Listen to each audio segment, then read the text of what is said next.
actualidad desde distintos puntos de vista. Un espacio para la discusión bien informada.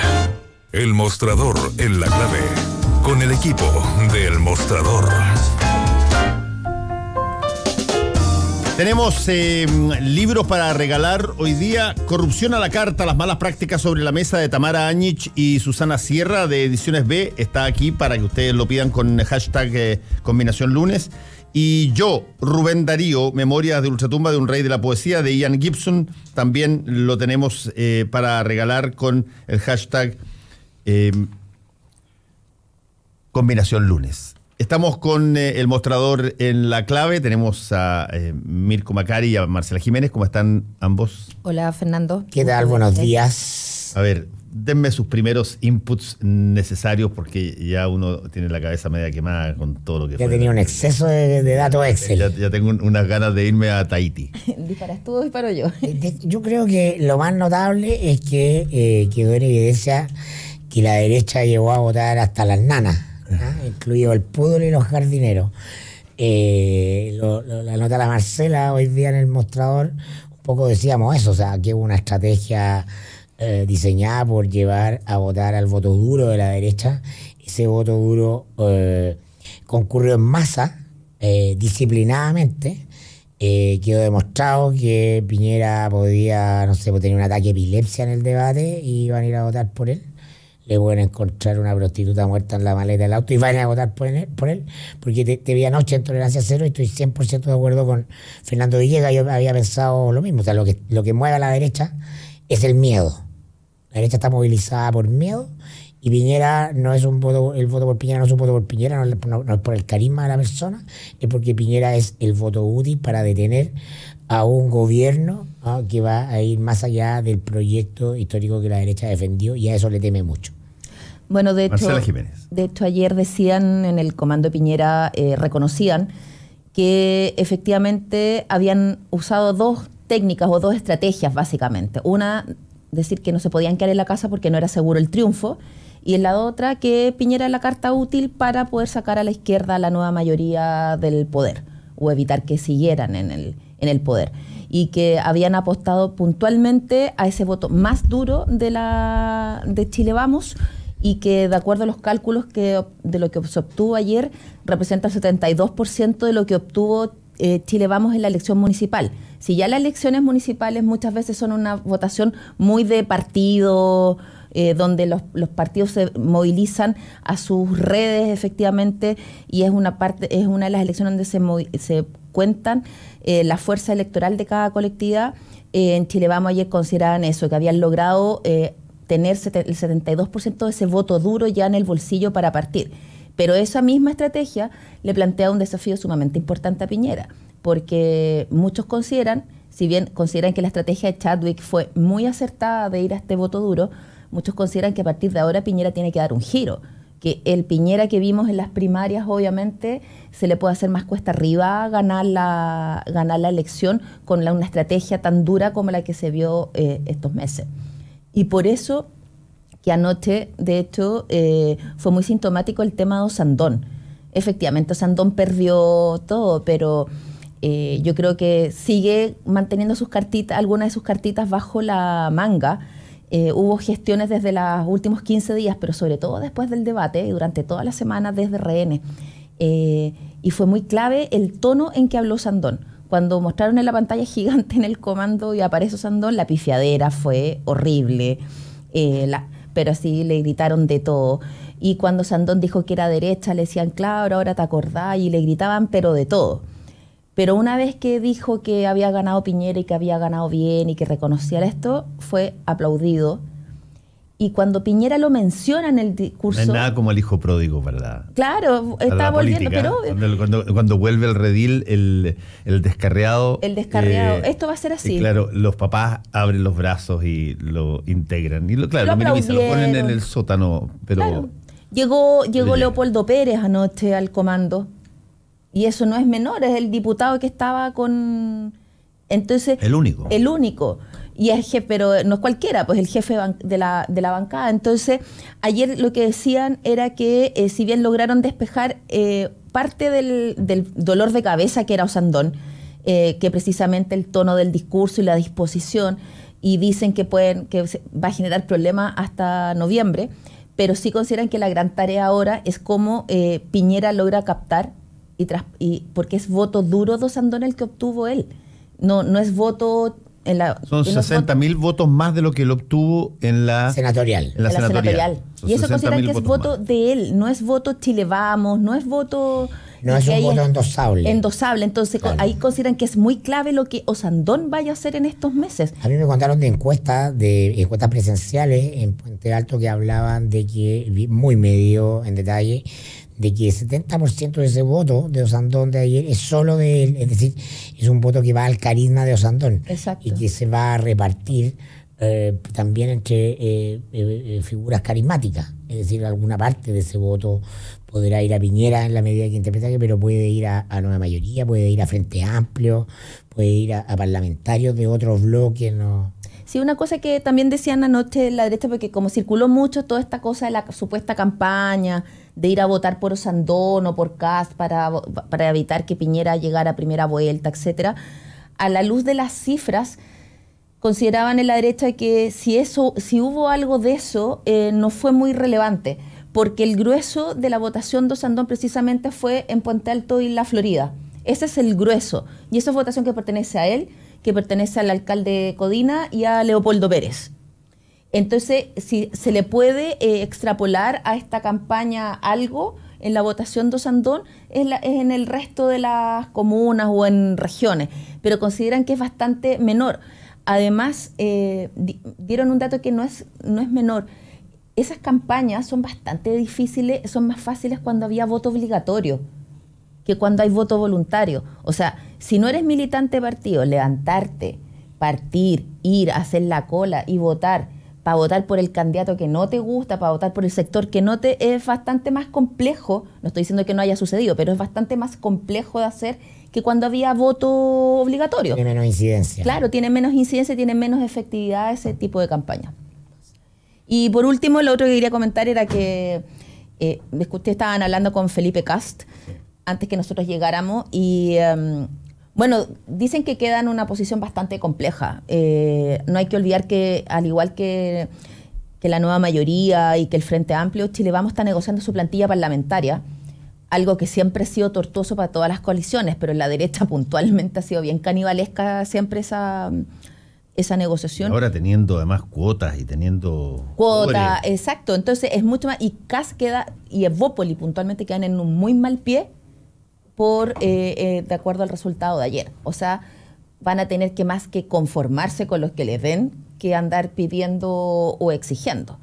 Y eso es algo que se va a ver en las próximas semanas, en cómo se decante la negociación. Oye, lo otro es que le va a bajar el fee a Eugenio Tironi, ¿no? Que ayer anunció que la primaria era un desastre, que iba a ir no significa nada a votar. Si hoy día su asesoría va a tener que disminuir varias UF. Yo creo. No, yo creo que la tesis esta de que la derecha sacó a mucha gente, mucha más gente de hecho que la que sacó para 2013. Para el 2013 con Evelyn Matei.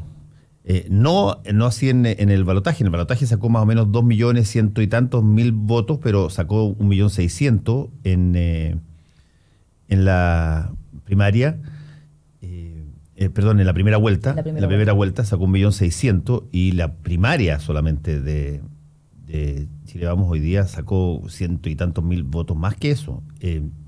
Y por lo tanto, la pregunta que se van a estar todos haciendo es ¿qué tan cerca del techo está el sector Chile Vamos de eso? La última referencia que tiene fue la segunda vuelta de Evelyn Matei. Es cierto, tenía Michelle Bachelet que era prácticamente incontenible, pero yo creo que la derecha no iba a votar por Michelle Bachelet, iba a votar por Evelyn Matei y sacó más o menos 2.100.000 votos. Entonces, al sacar tú mucha gente en primaria, la pregunta razonable es decir, ok, tú sacas mucha gente en primaria, ¿qué tanto más tienes para crecer? Y por eso yo estoy de acuerdo con Marcela en que la única forma que tú crezcas es que cambies tu discurso un poco, lo suavices y trates de integrar a tu candidatura a gente que eventualmente puede estar muy incómoda con la posibilidad de que sea Alejandro Guillé, por ejemplo, el candidato, y menos con Beatriz Sánchez por el lado del Frente Amplio. Más bien estoy pensando en sectores más conservadores de la democracia cristiana, sectores de Andrés Velasco y todo lo demás. Entonces, vamos a ver las señales, yo creo, en ese sentido, y no la dureza que ha tenido hasta ahora el candidato Sebastián Piñera respecto de cosas que incomodan Sí, yo creo que hoy día el país amanece con la sensación de que Piñera es como la defensa de Alemania. No tiene mucha gracia, pero no le hace un gol así como así. Claro. Es 100% efectiva, no brillará, pero ahí está. Es un muro, es una barrera. Porque el discurso de nuestro contertulio de ayer, Pancho Vidal, de que todos contra la derecha, esa cosa como ochentera, ¿no? No es lógico, porque es una lectura lineal, porque políticamente hay objetivos tácticos y estratégicos muy distintos en el voto que no es Piñera. Para algunos será prioritario, básicamente la gente de la nueva mayoría, tratar de recuperar el gobierno, porque viven de eso, de los cargos del Estado, pero ya hay otros proyectos con otros objetivos que van más allá de lo electoral. Entonces la política no se puede reducir a lo electoral, y hoy día los análisis están muy reducidos a las posibilidades electorales, a una cosa aritmética. Además, todos con la derecha, todos contra la derecha, es algo que en el escenario actual es un poco inviable. O sea, eso pudo haber funcionado con Michelle Bachelet del 2013, que era un factor que aglutinaba y convocó a toda la centroizquierda y la izquierda incluso, porque pueden pelarla lo que quieran, pero votaron por ella igual el 2013 en la primera y en la segunda vuelta, que es la misma votación que votó, que sacó a Lagos, que votó por el no. O sea, es cuando está todo el sector unido se puede hablar de eso. Pero ahora efectivamente existe el Frente Amplio y hay un margen de votación que podrá haber sido menos de lo que ellos esperaban. Ayer en la derecha decían que el Frente Amplio se instala, que habían logrado, que no había sido un buen resultado, que obviamente pensaron que iban a llegar a los 500.000 votos, pero que con esta se instala. No es un peligro para estas elecciones, pero se instala en el escenario. Sí. Y creo que es un diagnóstico acertado en ese sentido de lo que están haciendo. Se integra con nosotros Macarena Segovia. Hola, buenos días. Pase gol. Fue a cubrir ayer el Frente Amplio. A ver, ¿qué decían en el Frente Amplio? ¿Cómo estaban ayer? A ver, los ánimos estaban bastante bien, sobre todo porque Beatriz Sánchez finalmente logra consolidarse al interior del Frente Amplio, que era un tema que en las últimas semanas lo había tenido un poco complicado, sobre todo por el hecho de que Mayol había estado principalmente bombardeando un poco como las principales líneas de Sánchez, que era RD y Movimiento Autonomista. Pero ellos quedan tranquilos con los 70% que tienen a la interna. Aún así, el sector más duro, de la izquierda más dura del Frente Amplismo, logra un 30%, que era mucho más del 15 o el 10 que le daban inicialmente cuando recién empieza la carrera. Pero ellos logran ahí un poquito también mantener la estructura interna, que era un problema que ellos tenían para ver si es que les cambiaba o no les cambiaba la geografía política. Ahora, con respecto a los resultados totales, a pesar de que Beatriz Sánchez se muestra súper conforme en su discurso final, Giorgio Jackson y Gabriel Boric no lo hacen así. O sea, ellos dicen esto de una u otra forma nos crea una problemática a la interna, y es que no logramos nuestro objetivo, que para el sector de ellos, que era el de Beatriz Sánchez, era obtener al menos la mitad de la votación que tenía la derecha. Difícil, porque la derecha se dispara, nadie pensaba que iba a obtener la cantidad de votación más que obtuvo. Cuadruplicar al Frente Amplio. O sea, lo cuadruplican, entonces finalmente lo que ellos obtienen es un 25%, y ellos esperan un 50%, al menos, de la votación de la derecha. Y por otro lado, a pesar de que Alberto Mayol había dicho que ellos esperaban 500.000 votos, a la interna ya se sondeaban unos 250.000. Pero teniendo en cuenta que participó mucha gente más de las 600.000, 800.000 que se esperaban para las primarias, claramente es una derrota en ese aspecto. Pero por otro lado también ellos tienen en cuenta que son una fuerza nueva, los analistas también lo decían hoy día en la nota que sacamos en la mañana, de que son 25 años en contra de unos cuantos meses que ellos vienen consolidándose, a pesar de que partieron a final del 2014 con las conversaciones. Entonces, en ese contexto, claro, hay mucho por donde crecer. Ahora es hacia dónde van a crecer. Si es que crecen más hacia la izquierda, es difícil, porque esa votación, al menos la votación disciplinada, más leninista, como ellos le llaman a la interna, fue a votar en esta ocasión. Entonces, ¿para dónde crecen? Crecer un poco hacia lo que es morder hacia la nueva mayoría. se dice que no alcanzaron finalmente a traer esa votación un poco blanda entre la nueva mayoría y el Frente Amplismo. Una, porque quizás eran exmilitantes que no se reficharon, que son alrededor de 500.000 según el CERVEL, que están como en ese limbo, que no pudieron votar. Militantes zombies, digamos. Esos militantes zombies. Y bueno, ayer yo lo decía en la noche, podemos quizás tener una tajada de ese pedazo, pero además tampoco lograron convocar esta votación más blanda que no siempre va a votar. Por ejemplo, el voto joven. Ellos dicen que ahí hubo un problema, que quizás no se logró atraer a esa votación más juvenil, que es como más cercana a la votación de redes sociales, quizás no se levantó, etcétera. Entonces hay mucho trabajo por hacer en ese aspecto. El concejal, que no, o sea, el tipo de la mesa que no saludó a Piñera. Bueno, él era un joven que fue agredido en la USACH por carabineros, perdió uno de sus ojos y por eso finalmente no saluda a Piñera, que fue su gobierno. ¿En el gobierno de Piñera? Sí. Entonces, claro, ahí también había un trasfondo en eso, pero claro, no logran convocar quizá a ese voto que es un poco más blando, el voto del buena onda, como le dicen a la interna, quizás no fue a las urnas, y por ahí hay un problema. Pero también queda como un poco reestructurado, distinto a la interna del Frente Amplismo, o sea, la izquierda igual tiene ahora un poder. El problema es cómo esto se va a traducir en las parlamentarias. ¿Por qué? Porque logra la misma votación, que son 320.000 votos, que lo que obtuvieron para las concejales del año pasado. Y eso los deja complicados, porque dicen, o sea, vamos a obtener la bancada. Hay un dato que es demoledor, o sea, todo el Frente Amplio tiene menos votos que Usandón. Sí. O sea, eso es sintomático. Sí, pero yo creo que esos números hay que mirarlos de otra manera por una razón bastante práctica, porque son 327.000 más o menos, sí, 330.000. Que son 330.000 votos que el Frente Amplio, yo imagino, los va a calcular en un marco de una potencial segunda vuelta. Nadie desprecia 330.000 votos en una potencial situación de segunda vuelta que se va a dar. Ellos probablemente ya sacaron la conclusión de que en una de esas no están en esa segunda vuelta, pero tienen 330.000 votos. Y además, con Piñera haciendo cantos de sirena a el sector más conservador o más de derecha de la nueva mayoría. ¿A quién le va a cantar Guillé, si es que es el candidato, o Carolina Goich? Le va a tener que cantar al Frente Amplio. Y la única forma de cantarle al Frente Amplio es haciendo cantos más de izquierda. Y por lo tanto, va a ser rara esa situación. Pero son 330.000 votos y nadie desprecia 330.000 votos en una segunda vuelta. Mencionaba a Carolina Goich por respeto ya, pero hoy día en la academia venía ya venía con un punto. Pero es lo que la academia le ha dado siempre, creo yo. Había tenido 2, bajó 1.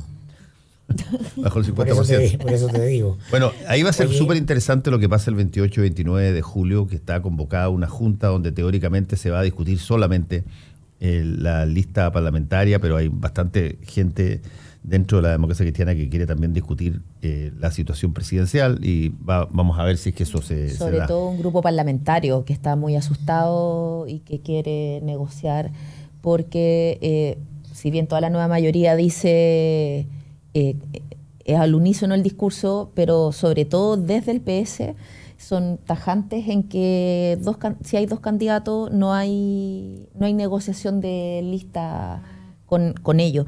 Y eso es sumamente complejo para muchos parlamentarios, porque en el fondo están en la disyuntiva de o este proyecto que plantea Carolina Goich de la identidad de C, etcétera, al costo que sea, con poca votación, pero marcar ese punto, o velar por su parcela, por su propia parcelita y asegurarse la reelección. Y ese es el gran dilema que tienen muchos en la democracia cristiana hoy día. Maca, ¿qué va a pasar con Alberto Mayor, con su figura que se comentaba ayer en el Frente Amplio? Bueno, se le había preguntado harto sobre una posible carrera a senador por la Quinta, que no había salido de su sector, principalmente el rumor, pero que sí había salido un poco como desde del sector más de Beatriz Sánchez, de que estaba esta idea.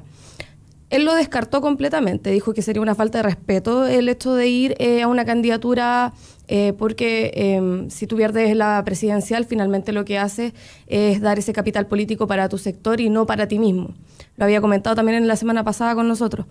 Pero aún así hay sectores que dicen, puede ser, es una buena carta, tiene una buena votación, etcétera, pero él dice sería una falta de respeto porque finalmente yo no tengo un trabajo en esa región. Calcula tú que si fuera a competir por la Quinta Mayor, los números de entrada que tiene lo dobla Felipe Kast, lo Son bajos. triplica Manuel José Sandón y lo sextuplica o séptimoplica Sebastián Piñera. Tiene 14.420 votos, sacó. Además, la quinta es la circunscripción está de la, complejo. la de la muerte. La Sí, quinta. yo también creo que uno se entusiasma mucho cuando ve el fenómeno de Sharp. Sí. Pero el fenómeno de Sharp puede haber sido una cosa que me parece a mí es mucho más claro, digamos, una competencia con candidatos rivales desastroso, Malo, sí. malo, de malos de malo.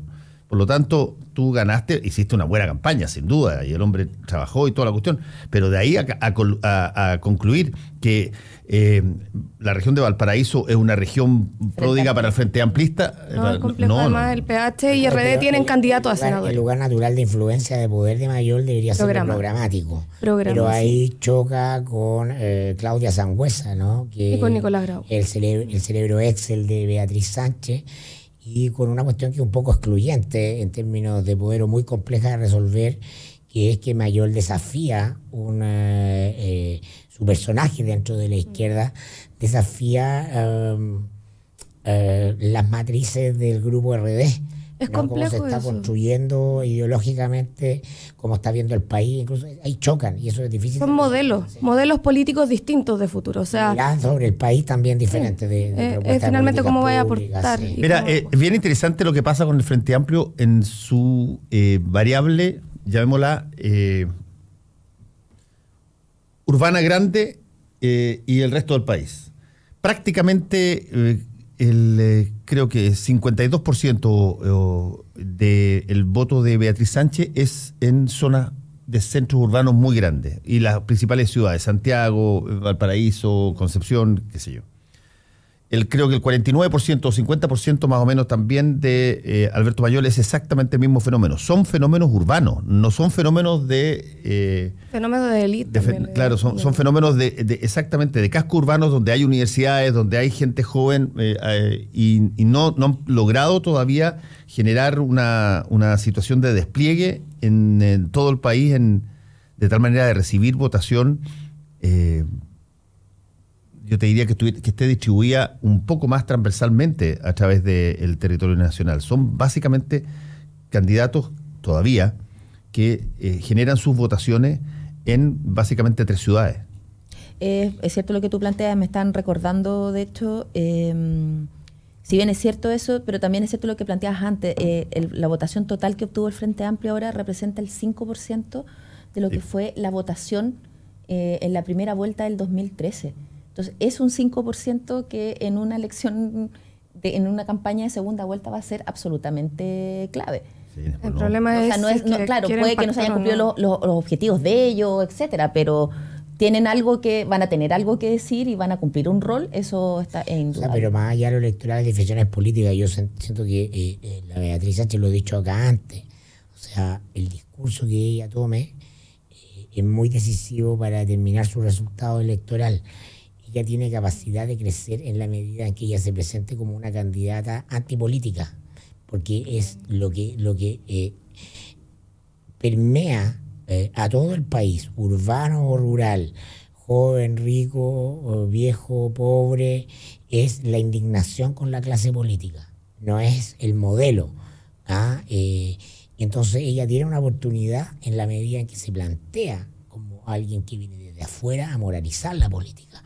Y yo creo que eso se diluyó un poco en la precampaña porque ella no se constituyó en la líder, se constituyó en el rostro de un grupo, ¿no? No es la líder política aún. Entonces está por verse si Beatriz Sánchez va a ser la líder política también del Frente Amplio, ¿no? Si se perfila, como si ella hasta el minuto es como cumple un rol funcional que es ser el rostro hacia afuera de un colectivo.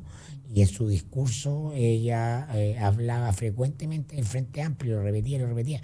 Y la gente no está, más allá de la gente que ya está en ese redil, al chileno de a pie, al ciudadano común, no le hace sentido votar por alguien por un grupo político, porque representa un grupo político, porque tiene una consistencia detrás, ¿no? Va a votar por alguien que enfrente a una clase política que percibe transversalmente corrupta y alejada de la del ideal de representación democrática. Yo fíjate que hay una parte de esta elección que a mí me parece realmente un puzzle.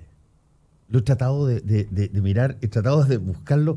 Es cierto que es una cosa menor y es cierto que es casi ridícula, pero hay 8.000 y tantos chilenos, 8.053 chilenos creo, que fueron a votar una primaria. Se levantaron, hicieron cola, entraron y votaron en blanco. El deber cívico. Tiene que ver con el deber cívico, creo yo. Pero ¿cuál es cuál es la lógica del deber cívico? Es que escuché a muchas personas, mayores, decir que se sentían muy extraños, por ejemplo, porque eran militantes de algún partido de la Nueva Mayoría o siempre votaron Concertación, Nueva Mayoría, decir, me siento extraño de que haya una votación y yo no pueda ir a votar.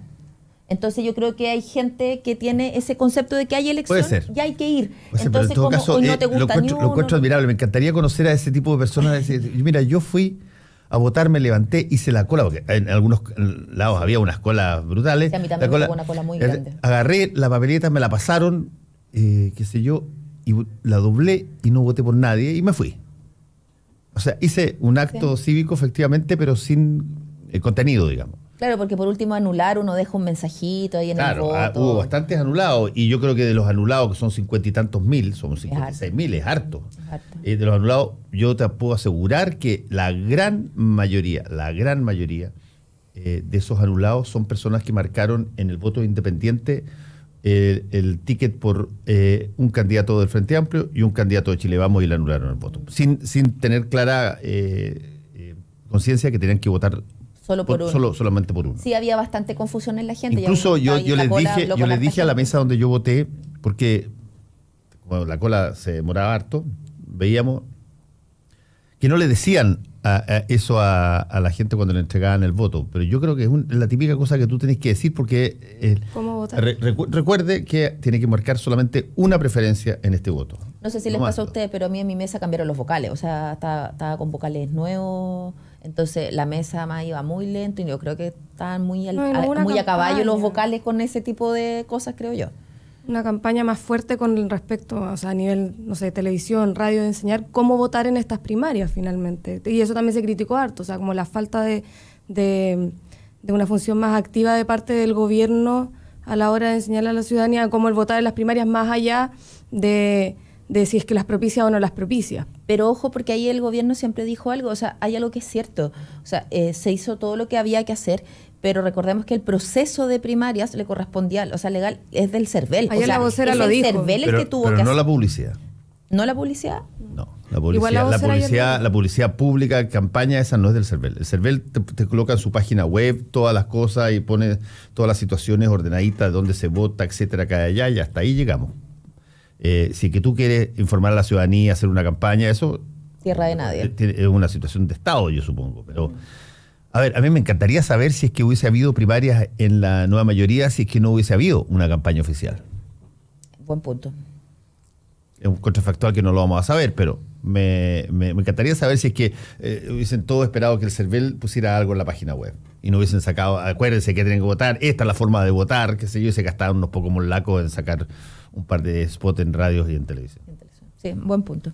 Yo pienso que vas por ahí, en lo correcto. Oye, ayer corría un rumor que era el siguiente, y te lo digo, Mirko, porque a ti te gustan las teorías conspirativas, estás buena, de que Guille ya tiene... Yo las veo. Sí, Guille ya las tiene, todas las firmas, y bastantes más firmas, y que están esperando un momento guardado para generar un golpe de efecto potente en el lanzamiento, que no quieren que sea, que no quieren que choque o coincida con alguna otra situación que le tape el impacto, pero que ya estarían listas todas las firmas y que bastaría solamente escoger el momento exacto para que eso se transforme en un hito. Exacto, eso se dice hace por lo menos... Porque no se ha dicho ni una palabra. No, ni una palabra férreo, o sea, cerrado, todo, pero eso se ha dicho hace 2 o 3 semanas que está eso instalado así en por debajo la Nueva Mayoría en el gobierno,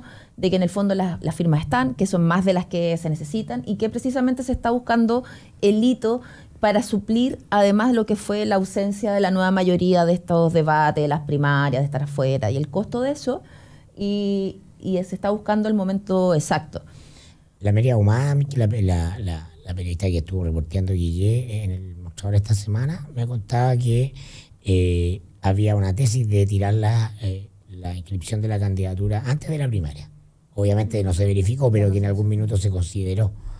Pero el O sea, dando por hecho de que tienen la firma. El PC, para cuando fue el refichaje el año pasado, también, o sea, fue una semana a otra en donde consiguió, como por magia, mucho más de la cantidad de firmas que necesitaban. Y también se hablaba de que era una estrategia para finalmente generar esta tensión de si es que están o no están las firmas y poder golpear finalmente mucho más fuerte. Y la noticia ahora, yo creo que ese golpe es muy relativo. O sea, nadie duda que Guille va a conseguir las firmas como independiente. Entonces, si tuviera la duda de que puede perder, pero aparece ganando, claro, eso genera un hecho mediático, pero no, la verdad es que es bastante irrelevante. Si es antes o después. Yo creo que me calza a mí un poquitito, porque yo creo que Guille necesita un golpe de efecto vitamínico, una cosa Sí, energética. Porque, por Dios, que está pagado. Y además... Pero la pregunta es, ¿eso lo va a energizar? Bueno, eso está por verse, pero... Sí, sí. Pero necesita algo porque está muy... Ha tenido declaraciones, o sea, sus intervenciones contradictorias. Pero él tiene que definir lo que es. Él tiene que ocupar el espacio mediático como candidato con contenido. Eso es lo que le va a dar o no le va a dar fuerza y energía. Hasta ahora un zigzagueo ambivalente sin definir una estrategia. ¿Qué va a hacer ahora? El más bacheletista, el continuador de la obra de Bachelet, va a renegar de los cambios radicales y va a buscar el voto de centro. En eso no se ha definido. Ha sido zigzagueante desde el minuto 1. Bueno, algo va a tener que hacer porque en el PS dicen que... Hay un punto, antes de terminar, que estamos ya en la hora, sí creo que hay que decir algo sobre el voto de los chilenos en el extranjero, no solamente valorar que se produce por primera vez, pero también que, ojo, esa representación tenía una cantidad de mitología brutal, desde gente que decía, pero son puros izquierdistas que se fueron al exilio y que van a votar todos por el Frente Amplio, hasta tienen unas ganas locas de votar, lo único que van a hacer es, pero apenas les abran la posibilidad van a votar. Fíjate que se inscribieron 21.000 a mayo y votaron solamente 6.200. Sí, pero ojo, eso una tiene... primaria. No, ojo, pero una primaria, sin pero duda. tiene que ver con otra cosa Pero se también. inscribieron para esta primaria, Tiene que ver 21.000. con las condiciones para... Yo tengo mucha gente fuera de Chile estudiando por distintas razones. Y, por ejemplo, una amiga vive en Manchester y tenía que pegarse el pique a Londres. Sí, pues. Entonces no tenía la plata para pegarse el pique. Yo siempre he contado que tengo un amigo en la Martinica y que tenía que ir a París. Claro. No podía ir a Venezuela ni a Colombia, que están como ahí. en Canadá, o sea, No, está bien, pero yo creo que vamos a encontrar un lote de decepciones de ese tipo, pero uno tenía la idea de que si el total eran, según lo que se señaló, 450.000, etcétera, por lo menos tú ibas a tener el 10% que iba a tener ganas de votar. Se inscribieron 21.000 yendo al consulado e inscribiéndose, y votaron 6.292. Y la votación fue 1.200 votos más para Chile Vamos que para el Frente Amplio. O sea, esta idea de... harto magíster, yo creo que por ahí está como... Sí, no, y que la idea esta, acuérdate tú, que había Siempre una idea y todo el rechazo que la derecha tantas veces hizo sobre el voto extranjero en el exterior venía... Contra el exilio de Pinochet. Venía con el exilio y que los hijos del exiliado van a generar una fuerza tan potente desde la izquierda que pueden definir la elección. Bueno, por lo menos en esto, que es una primaria donde se compitieron la derecha y una coalición de izquierda, por mucho que no tenga mucha tradición, no demostró eso. Ganó Chile Vamos al Frente Amplio en número de votos y votaron muy poquito de los que estaban inscritos para votar. Que vamos a ver qué es lo que pasa en la próxima, porque venció el plazo para inscribirse el sábado pasado. O sea, ya nadie se puede inscribir. Ya nadie se puede inscribir para votar en el exterior. Es lo que hay nomás. Es lo que hay. Gracias a Mirko Macari, Marcela Jiménez, Macarena Segovia por este espacio en El Mostrador en la Clave. Gracias, Fernando. Gracias, Fernando.